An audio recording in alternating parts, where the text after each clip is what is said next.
বিসমিল্লাহির রহমানির রহিম। আসসালামু আলাইকুম। আমি মোহাম্মদ মাহিম হাসান। আমি পলাশবাড়ি সরকারি কলেজের একজন শিক্ষার্থী।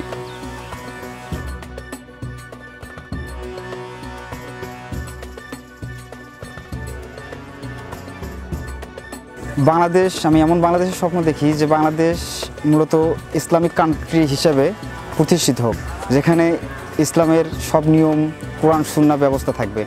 আর হিন্দু মুসলিম যাদের কোনো ভেদাভেদ থাকবে না, আমরা সবাই এককভাবে ঐক্যবদ্ধভাবে সব কিছুতে এগিয়ে যেতে পারি।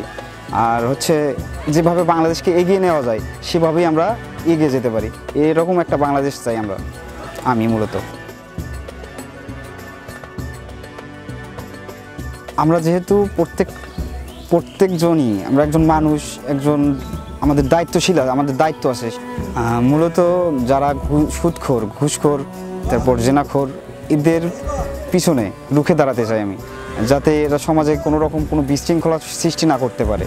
আমি সৎ এবং ন্যায়ের পক্ষে থাকতে চাই।